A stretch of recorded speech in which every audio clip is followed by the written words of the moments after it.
September 15th, 2025 marked a significant milestone in Middle East diplomacy, the 5-year anniversary of the Abraham Accords. When Israel, the UAE, and Bahrain signed those agreements in 2020, later joined by Morocco and Sudan, many saw it as a historic breakthrough. But 5 years on, the accords have been tested in ways that few anticipated: war with Hamas, tensions with Iran, and shifting public opinion across the Arab world. To help us take stock of where things stand, I talked with Jonathan Schanzer, the executive director of the Foundation for Defense of Democracies, a research institute focusing on national security and foreign policy. We covered a wide range of questions: how the accords have shaped the Israel-Hamas war, how these alliances have endured pressure, the balanced Arab states strike between quiet cooperation with Israel and public silence, as well as looking ahead, which countries might be next to normalize, from Saudi Arabia to even Lebanon. We also touch on the larger question: have the Abraham Accords delivered on their promise? Let's dive in. Thanks so much for joining us, Jonathan Schanzer from the Foundation for Defense of Democracies. Let's start with the big picture. 5 years on, how have the Abraham Accords impacted this current war in the Middle East, as well as the general landscape? Well, I mean, I have to say this has been one of the bright spots over the last 2 years. And of course, there have not been many bright spots at all. The United Arab Emirates in particular is a country that has maintained strong diplomatic ties with Israel. Flights have continued to Israel from the UAE, which has been a huge, I think, boost for the Israelis, as sort of a lifeline to get out of the region if and when that was possible. Bahrain has still held. They're, of course, more of the junior partner from the Arab Gulf states. But it's been, I think, a pretty warm relationship there. Morocco has been tense, which is interesting because that is probably the country where the people-to-people ties have been strongest over the last 5 years. But it's been tense amidst the war in Gaza. The population there doesn't love the war. They've been angry at Israel. I would argue that the two countries that preceded the Abraham Accords are the ones that look the diciest right now. The rhetoric coming out of Jordan and Egypt has been downright nasty, and we've seen actually significant military mobilization in Egypt for fear of the Gaza population flooding into the Sinai. With Jordan, it's been tense primarily because that very long border, Israel's longest border, is with Jordan, and it is completely porous, and it has been penetrated by smugglers, people associated with the Iranian Islamic Revolutionary Guard Corps have been bringing in weapons and cash, and in fact, in some cases, fighters into the West Bank, and the Israelis have been operating in the West Bank almost daily to try to prevent things from getting out of control over there. So it's been a little messy. The last file that I think we should probably just mention briefly is Sudan. Sudan is, of course, a country that joined the Abraham Accords also roughly 5 years ago. But that country has descended into civil war. And at this point, it almost doesn't look like there's a good guy to be found in this conflict. And I don't see it being one that bounces back. But I do think it's still really important because the Iranians, in particular, are trying to get a toehold back in North and East Africa. So Sudan could be another. This was a place where the Iranians were operating. Hamas had been active there. Al-Qaeda had been active there. The Islamic Revolutionary Guard Corps was active there. There's going to need to be some work done to prevent this from succumbing to Iranian influence again. People expected maybe the accords to collapse with the pressure from Iran and Hamas, these sort of unexpected conflicts that have arisen since the Abraham Accords. Why do you think that they've managed to be held together despite these the challenges? Well, I think it's really interesting. I think that specifically when you look at the UAE, they see themselves as this diplomatic vehicle. I mean, they got involved in the Abraham Accords in the first place to try to bring the region to a greater place of calm, that they have a different vision for the Middle East, one that is not rife with violence and instability. And so I think the Emiratis still believe that they can help steer this thing to a soft landing. They are opposed to the ideology of the Islamic Republic of Iran. They're opposed to the ideology of Hamas or the Muslim Brotherhood. And they have a very different vision for what the Middle East should look like. And they've been fighting to try to steer the region in that way. So I think that explains why they're still in it, why the Bahrainis are still in it. The Moroccans are a little bit of an outlier, I think, in out of the three countries that are really the backbone of the Abraham Accords. But I will note this, that Israel's recent airstrike in Doha, trying to take out those Hamas leaders, and it's still unclear whether that was a success or a failure. I don't think we've seen videos or proof of life from those that Israel was trying to target. But regardless, what we are now watching is a dedicated effort on the part of the Qataris, probably the Iranians, and a handful of other countries around the Middle East, the Turks in particular also. They are, I think, right now lobbying hard for these Abraham Accord countries to cut ties with Israel. I think they're trying to get a full condemnation at the United Nations. I think they're trying to get full recognition of the state of Palestine. In other words, these countries are injecting a huge amount of tension into already what was a very tense situation. So I do think that the Abraham Accords feel like they're under greater strain over the last, let's say, few days, more so even than what we saw over the last 2 years. Right. And the UAE has been, of course, they align with, they do not want the Middle East to be unstable and radical. And they've also been providing some support behind the scenes, giving aid in Gaza, but doing it a little quietly. How significant is that behind the scenes support? Well, look, I think that the behind the scenes support has been astounding and incredibly important, crucial, in fact. And look, the reason for this is that Israel has taken a ton of heat for food insecurity or allegations of food insecurity or even allegations of famine, which I think have been overstated. I don't want to suggest that there is not food insecurity in Gaza. There is. It's a war, and it's a brutal war at that. And I think the pockets of insecurity come with wherever Hamas is, wherever some of the armed gangs are, wherever the fighting is.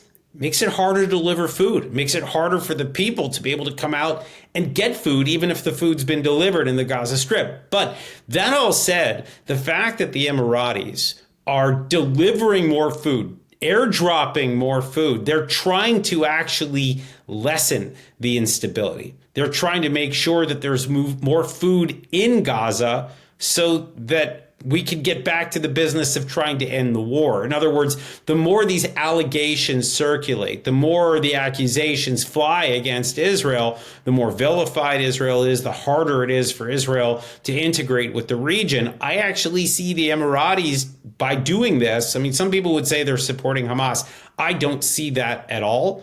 I see them actually helping the Israelis burnish their image to some extent, and to try to combat the food insecurity that exists in pockets around Gaza. So I very much appreciate the role that the Qataris have played. It's interesting, you can compare that to what the Jordanians have done. The Jordanians have also dropped aid into Gaza, but when they do it, they are also taking pot shots at the Israelis. The rhetoric has been nasty.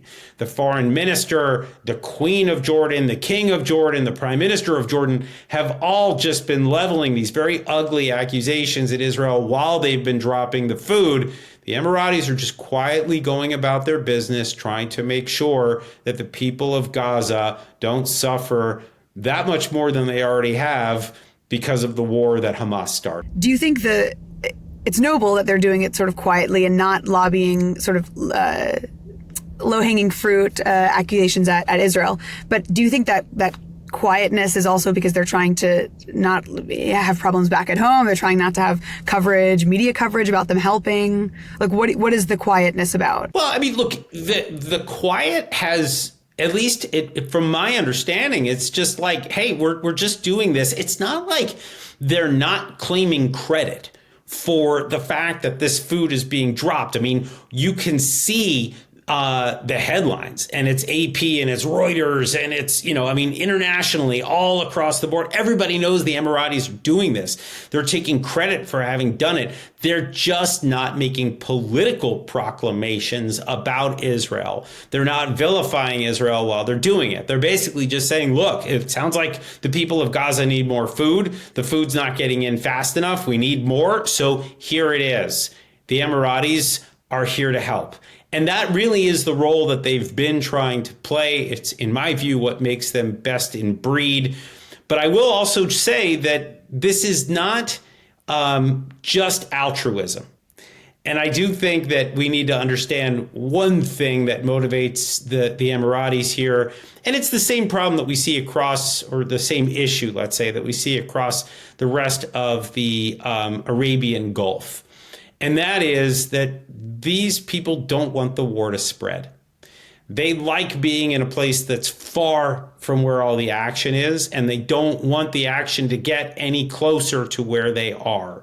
So in other words, trying to end this war, trying to get as much food to Gaza, not having the war spill over into other countries that are closer to the Gulf, that is ultimately the agenda for the Emiratis, and I dare say also for probably the Saudis. For the Qataris, it's a little late. If you continue to harbor Hamas, and by the way, a whole bunch of other terrorist groups, eventually you're going to tick off the wrong people. And we saw what happened with the Israelis. They had really, I think, grown very frustrated with the Qataris, that they were either unwilling or unable to deliver on the next phase of a hostage deal. And without that utility, I think the Israelis their patience ran thin. They've been fighting this war for 2 years, or almost 2 years, and they said, okay, well, then we're going to take out these guys because they're a problem. And by the way, they're not political figures. They've got blood on their hands. But I'm sure that the Emiratis did not like seeing that, given all the work that they've done to try to keep things contained in the Levant. But again, I think most of this is driven by a vision of just trying to end the war, not just contain it. Right. And in that vein of normalization, they've done a good job of sort of clamping down extremism in their own countries, these Abraham Accords countries. How do you think that could maybe be applied to the day after plan in Gaza? Any of the success that they've had applied to the situation in Gaza for the day after the war? Sure. I mean, look, I think the day after plans are right now all theoretical. I think the Israelis have had this idea in their heads from the beginning that it was going to be the Saudis and the Emiratis because they've got a lot of money to burn and because they're generally more pragmatic and more friendly and have a better vision for the region, that, hey, let's just get these guys in and let them, distribute assistance and help them build, because they seem to have a Midas touch. I mean, you go to Riyadh or you go to Abu Dhabi or Dubai and you see these gleaming cities and they're gorgeous with massive towers and the infrastructure has been remarkable. And the Israelis are thinking, hey, let's just do that in Gaza, right? But here's the thing. You're not going to see the Emiratis or the Saudis, or really anybody else for that matter, get into Gaza until Hamas is defeated. And I don't just mean like they're defeated militarily. I mean like they have to wave the white flag or they have to be destroyed. And I think that is the thing that Israelis don't understand, that Americans don't understand, that the international community doesn't understand. I mean, had the Israelis been able to just install the Emiratis, 6 months ago, a year and a half ago, they would have. I'm sure they would have. The thing is that nobody wants to get into Gaza right now while you still have an Iran-backed terrorist organization sniping at the Gaza Humanitarian Foundation, at the IDF, and, whoever else might go in could also be deemed as a threat if their goal is to supplant Hamas at the end of the day, to install different leadership. So Hamas is fighting to the very last right now to try to maintain control of the Gaza Strip. That is their objective right now. And that is not exactly the circumstances that you look for if you're trying to put in a pragmatic government that does not want to put military boots on the ground. right? If you talk about the UAE or Saudi, they may be open to this. I don't think they've said so explicitly. They may be open to it.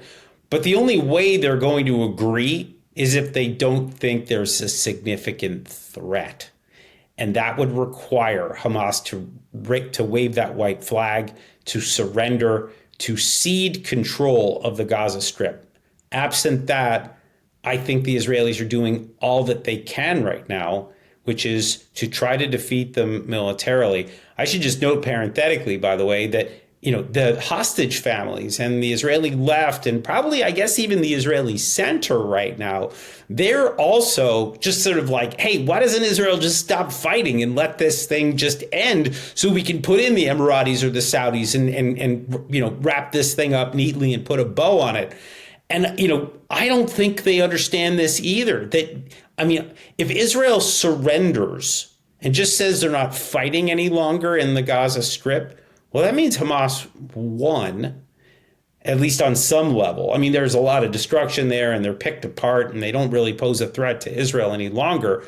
But that is not the circumstance needed for the Emiratis or the Saudis or anybody else for that matter to come in and start rebuilding the Gaza Strip. The likelihood of that being a success if Israel leaves without finishing the job, exceedingly low. Right. I think there's a lot of criticism that how can you actually really defeat an ideal? Can we ever? I completely hear it. Who do you think is the next to normalize? Saudi Arabia, Syria? Who do you think is most?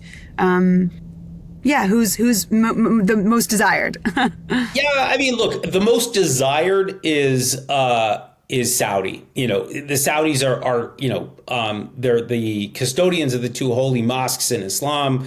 If they go the way of normalization, then, you're going to see a lot of other countries that are clients of the Saudis. They're patrons of a lot of Muslim states. They give a lot of assistance all around the Muslim world. And you can't be holier than the Pope, as they say, right? If they go the way of normalization, then who's to say that Indonesia or Malaysia or countries in Central Asia or Sub-Saharan Africa that have significant Muslim populations, are they going to say, well, we're not going to do this because it's against Islam? No, I mean, they're going to say, well, if it's good enough for the Saudis, it's good enough for us. So I think that they're like the gold standard right now. The Saudis are. I think two other countries that I'm keeping an eye on right now are Syria. Although I'm not sure that the Syrians are quite ready to go this way. We may see the announcement of some kind of new security arrangement, which could be a stepping stone to normalization, but it would be a very functional arrangement to start. And then maybe we build on it from there. I think they want the Israelis to stop hammering some of the military equipment that has come into Syria. This, by the way, is largely being furnished by the Turks, and it's making the Israelis really nervous, and they're bombing this stuff. Weapon systems, radar systems, spy systems. We've been seeing it with some regularity now. I'd be very interested to see if they can reach an agreement, but I think any agreement would very likely have to include the Turks also acquiescing to certain terms, and I haven't seen them express a willingness to do this. I should also just note that Ahmad Ashara, also known as Abu Muhammad al-Jolani, the leader of Syria, is taking part in these anti-Israel festivities in Doha right now. After the Israelis targeted Hamas, this new Syrian president seems to be just climbing on the bandwagon, trying to slap Israel around diplomatically. That may not exactly help Syria get much closer to a normalization agreement.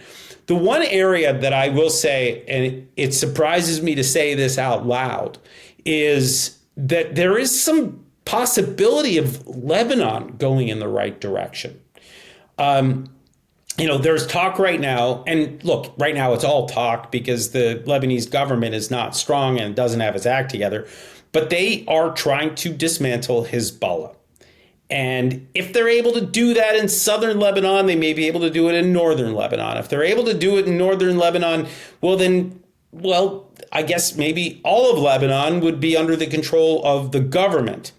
If that is the case, then you can probably see your way to a border agreement. So it's no longer a blue line, as they call it, where it's just, these sort of barrels, these blue barrels all the way across the borderlands. I mean, apparently there's a pretty functioning border zone right now that has shut down Syrian smuggling. So in other words, the capabilities are there. The weapons aren't getting through. The drugs aren't getting through. The cash smugglers, etc.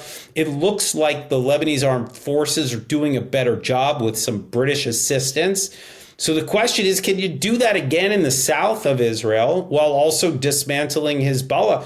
If you could do that, I see no reason why you couldn't get to normalization. Look, it's not going to happen overnight. There's a lot of things that need to line up right in order for this to occur. But I do see it as a feasible thing, which I got to tell you, I did not see this coming. I mean, if you asked me 2 years ago, or, I guess a year and 10 months ago, when Hezbollah started firing rockets and missiles at Israel, immediately after October 7th. I mean, I was afraid that it was just going to be a knockdown, drag out fight between Hezbollah and Israel. I mean, Hezbollah was the serious power on Israel's border, and there was a lot of destructive capabilities there. And now they're weakened, nearly defeated, not entirely, poor leadership. 80% of its big weapons have been destroyed. This is a huge moment. But I got to tell you, it's not even the moments. I mean, look, there is a moment for Israel for sure here in terms of normalization. But this is a generational opportunity for Lebanon. This is a country that has been under the heavy influence, military and political and financial influence of the Islamic Republic of Iran since 1983, since the founding of Hezbollah. That's we're talking about 4 decades of just total oppression and squirming under the thumb of the Iranians. Here's the moment they can get out of it. And if they can, then I think other positive things can occur for the region. So I'm not going to tell you I'm holding my breath. I am a paid pessimist here. I don't make positive bets in the Middle East. I bet on everything going the wrong way. But I am keeping an eye out on Lebanon right now because I think it's just a fascinating opportunity. Wow, that would be amazing. In your opinion, have the Accords truly delivered on their promise? Look, I think they've started to deliver on their promise in the sense that, look at Bahrain and the UAE and even Morocco. Things have held. They haven't been perfect, but they've held. And I got to say, the other 2 peace agreements that came before them, the Egyptian and the Jordanian agreements, they were in exchange for American assistance, right? America provides aid, America provides weapons, or whatever the agreement was. It was a quid pro quo. It was transactional. These feel more transformational. They still do. Right? This is really about trying to change the region for the better. And that makes me feel, I don't want to say warm and fuzzy, but maybe more optimistic. And I think that's what we need to remember here is that these agreements were struck not for any other. It's not like the Emiratis needed money, right? They didn't need American assistance here. I mean, they need American security assistance, but they already had it. So really what we're talking about here right now is, changes that are taking place that are positive and that they're holding. They need to continue to hold. And there is still enormous pressure right now on these countries to break ranks and to go back to whatever we had pre-2020. So far, so good. But, let's hold our breath and try to get past this current crisis with the Qataris. They are really, I just need to stress this. This is a truly disgusting regime that has been sponsoring Hamas for 2 decades. They have been sponsoring Al-Qaeda and ISIS and the Taliban. I joke all the time that this is like the cantina scene in Star Wars. It's like all the worst actors in the universe all converge on this one tiny little desert speck. And the Israelis finally had enough and tried to take out some of these leaders. Again, not sure whether there was a success or not. But what the Qataris have now done is they have wielded all of the influence that they have. And it's pretty significant. They spend billions and billions of dollars all over the world to try to galvanize support for whatever it is that they're, whatever their vision is for their country. Generally speaking, that means corruption, terrorism, illicit finance. I mean, they bought the World Cup. They've bribed European parliamentarians. They've bribed advisors to the Israeli prime minister, at least according to some reports. They brought down a U.S. senator who was involved in a bribery scheme with Qatari fingerprints on it. I mean, they're going to try to use whatever influence they have right now to try to put enormous pressure on Israel. They're going to try to drive a wedge between Israel and the United States. They want to drive a wedge between Israel and these countries that have normalized.